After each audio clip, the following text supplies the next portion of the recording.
जी, अस्सलाम वालेकुम। मैं हूँ आपकी होस्ट निदा मलिक और आप देख रहे हैं मेरा यूट्यूब चैनल स्ट्रॉन्ग निदा। तो नाज़रीन, जैसा कि आपके सामने सोशल इश्यूज़ पर बात होती रहती है और आप देख रहे हैं कि हमारे मुआशरे में नफसियाती मसाइल भी बहुत ज़्यादा बढ़ रहे हैं। तो आज हम एक ज़िला खानेवाल की मशहूर व मारूफ़ मायानाज़ शख्सियत डॉक्टर सहरिश के पास आए हैं। उनके क्लिनिक पर मौजूद हैं, जो कि 2017 से इस फील्ड में हैं और इनके पास बहुत से पेशेंट आते हैं जिनको ये ट्रीट कर रही होती हैं और इस तरह इनकी पॉपुलैरिटी में भी बहुत इजाफा हो रहा है। तो बड़ा दिल चाह रहा था कि आज डॉक्टर सहरिश से मुलाकात की जाए। जी। जी, Bismillahirrahmanirrahim. Thank you so very much for coming. My self introduction is I am Dr. Sahrish and working as a clinical psychologist and a rehabilitation therapist. मैं इस फील्ड में ऑलमोस्ट 2017 से काम कर रही हूँ टिल दैट। और मेरा जो वर्क एक्सपीरियंस है वो मोस्टली उन पेशेंट्स के साथ रहा है जिन्होंने डिप्रेशन को फेस किया है, एग्जाइटी को, स्ट्रेस को, एंड सबसे जो बढ़ के मोस्टली चीज़ हम लोग प्रिपेयर कर रहे होते हैं वो होती है ड्रग रिहेबिलिटेशन सेंटर्स की सारी थेरेपीज़ को। क्योंकि ड्रग का जो नशा है ये आजकल सोसाइटी में बहुत ज़्यादा बढ़ रहा है। तो हमारा जो काम है, हमारा जो फर्स्ट प्रायोरिटी है वो इसी चीज़ पे है कि हम एटलीस्ट मुआशरे के अंदर इस लानत को, इस लत को, इस बुरी बीमारी से लोगों को निजात दिलवा सकें। Thank you so much. Doctor साहिबा, मेरा आपसे एक सवाल है कि नशे की बहुत बुरी आदत है, मुआशरे में इसे बहुत बुरा समझा जाता है और लोग तेज़ी से इसकी तरफ जा रहे हैं, ऐसा क्यों? बहुत अच्छा क्वेश्चन है, बट यहाँ पे मैं थोड़ा सा एक्सप्लेन करूँगी। नशा जो है, पहली तो बात इसको क्लियर करने वाली है, हमारी सोसाइटी में, हमारी फैमिली में नशे को ये समझा जाता है कि ये बुरी आदत है, ये एक बुरी लत है।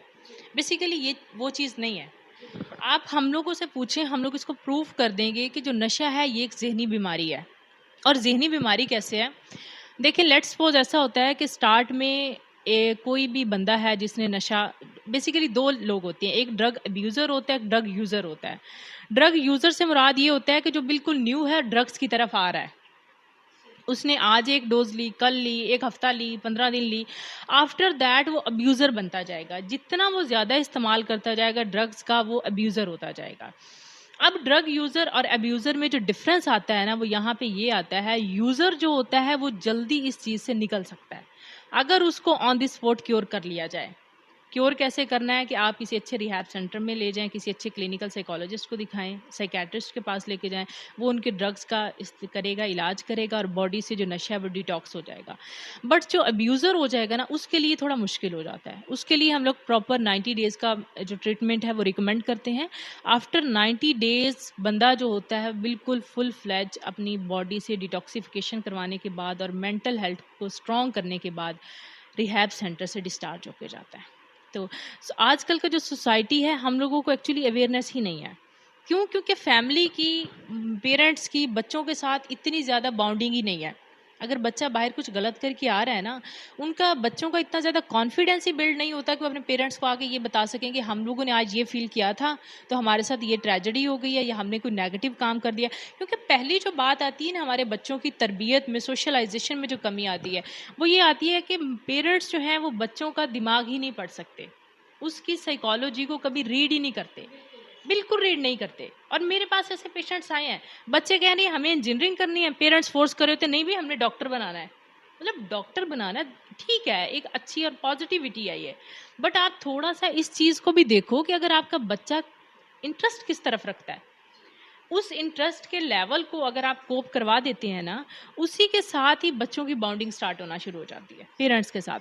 और जब बॉन्डिंग होती है तो बच्चा जो होता है ना, उसकी जो, जब कम्युनिकेशन लेवल में बिल्कुल गैप नहीं रहता, वो हर बात अपने पेरेंट्स के साथ शेयर कर सकता है, तो मुझे नहीं लगता कि वो पर्सनैलिटी किसी भी टाइप की टॉक्सिक हो सकेगी सोसाइटी के अंदर।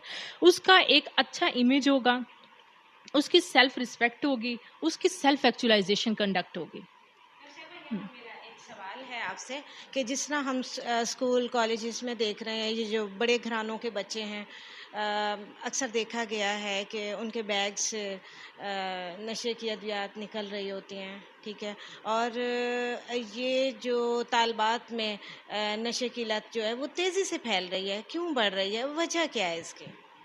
Thank you so much.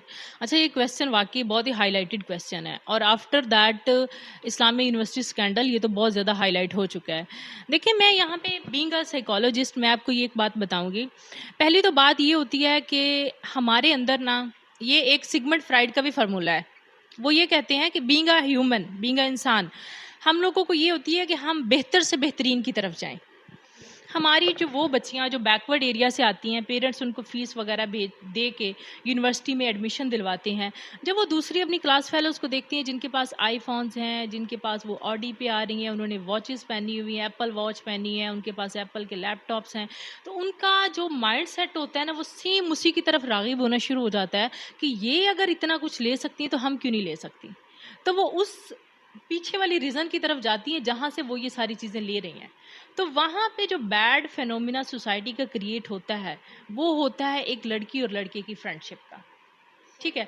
उस फ्रेंडशिप को जब नेगेटिव नेम देने के बाद हम लोग देखते हैं बच्चियाँ हमारी नशे की तरफ जा रही होती हैं, हमारी बच्चियाँ इतनी बैड एक्टिविटीज़ में, मैं यहाँ पे बयान नहीं कर सकती ऑडियंस के सामने जिस कदर हमारी सोसाइटी गलत हो चुकी है। स्पेशली हालाँकि देखें, यूनिवर्सिटी की जो एजुकेशन है वो बहुत हाई लेवल की एजुकेशन है और ये हर बंदे की अप्रोच नहीं है। मेरे पास ऐसी बच्चियां भी आई हैं जिन बच्चियों का दिल था आगे पढ़ने का, बट क्या है कि फैमिली सपोर्ट नहीं करी और वो नहीं पढ़ेंगी आगे, यूनिवर्सिटी तक उनकी अप्रोच ही नहीं है। और जिनको ये सलाहियत मिल गई है, जिनको ये फैसिलिटी मिल गई है, वो उनका इतना नेगेटिव यूज़ कर रही हैं। यहाँ पे आपके नफ्सियाती जो माइंडसेट है उसको बिल्ड करने की ज़रूरत है। आप अपनी बच्चियों की सोशलाइजेशन ऐसी करें, बच्चियों को इतना स्ट्रॉन्ग करें कि कम से कम वो बाहर अगर सोसाइटी में निकले तो बैड हैबिट्स की तरफ नहीं निकले। जो अल्लाह पाक ने दिया हुआ है उसी के अंदर खुश रहना सीखें। थैंक डॉक्टर साहबा, मेरा एक और सवाल बनता है। आपने पढ़ी लिखी बच्चियों का ज़िक्र किया, तो यहाँ मैं एक सवाल आपसे जो करना चाह रही हूँ, बड़ा ही अहम है कि इनकी जब शादियाँ होती हैं, लव मैरिज भी होती है, अरेंज मैरिज भी होती है, वहाँ पे मियाँ बीवी के झगड़े जन्म लेते हैं, तो ऐसा क्यों होता है?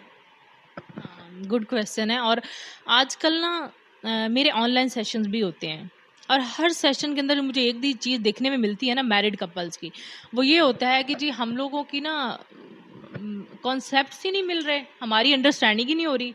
अच्छा, यहाँ पे मेरा एक क्वेश्चन इन ऑडियंस से है कि अगर कॉन्सेप्ट्स नहीं मिल रहे, अंडरस्टैंडिंग नहीं हो रही, तो फिर लव मैरिजेस कहाँ से होती हैं? आपके नज़दीक लव का मतलब क्या है? बेसिकली लव का मतलब तो अंडरस्टैंडिंग है।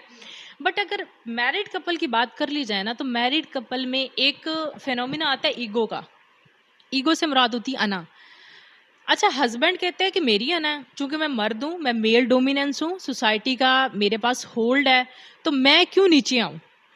और फीमेल क्या होती है, फीमेल ये कहती है कि मैं तो जी अपना घर बार छोड़ के आई हूँ इसके लिए, मैंने इसके लिए इतनी सेक्रीफाइसेस कर दी, तो मैं अपनी अना क्यों ख़त्म करूँ? मैं तो इससे भी सुपियोरिटी में हूँ। बेसिकली ऐसा नहीं होना चाहिए। हम लोगों को बड़े बूढ़े ये बताते हैं कि जो मियाँ बीवी हैं ये एक गाड़ी के दो पहिए हैं। तो एक गाड़ी के दो पहिए, एक में हवा ज़्यादा हो जाए दूसरे में कम हो जाए तो नहीं चलते ना। इन दोनों को बैलेंस रखना है। ये बात सिर्फ हस्बैंड ने नहीं समझी, ये बात वाइफ ने भी समझनी है, हस्बैंड ने भी समझनी है। दोनों ने अंडरस्टैंड करना है कि हमारी शादी हो चुकी है, हम लोग मैच्योर लेवल पे आ चुके हैं। हम लोगों को एटलीस्ट इस वक़्त ये चीज़ समझने की ज़रूरत है कि जो हम लोग लाइफ़ गुज़ार रहे हैं उसका इफ़ेक्ट सिर्फ हमारी अपनी लाइफ़ पे नहीं, 2 फैमिलीज़ पे भी है, आने वाली जनरेशन पे भी है। हम अपनी ईगो को साइड पे रखें, अंडरस्टैंडिंग से, बाहमी मुशावरत से अपनी लाइफ़ को गुज़ारना स्टार्ट करें। Thank you. बहुत शुक्रिया डॉक्टर साहिबा, आपने हमें बताया कि नफ्सियात क्या है, तालबात के बारे में बताया, मियाँ बीवी के रिश्ते के बारे में बताया। और तलबा और तालबात को मैं नाज़रीन ये पैगाम देना चाहूँगी कि अगर वो इस वीडियो को देख रहे हैं तो डॉक्टर सहरिश की बातों को गौर से तवज्जो से सुनिएगा और इस पर अमल कीजिएगा। और वालिदैन अगर देख रहे हैं तो वो भी डॉक्टर सहरिश की बातों पे बहुत बहुत ज़्यादा तवज्जो की ज़रूरत है कि बच्चियों के रिश्ते कैसे करने चाहिए, बच्चों को कैसे समझना चाहिए, उनको समझकर आगे बढ़ना चाहिए। तो बहुत शुक्रिया नाज़रीन, आपका भी डॉक्टर साहिबा बहुत शुक्रिया।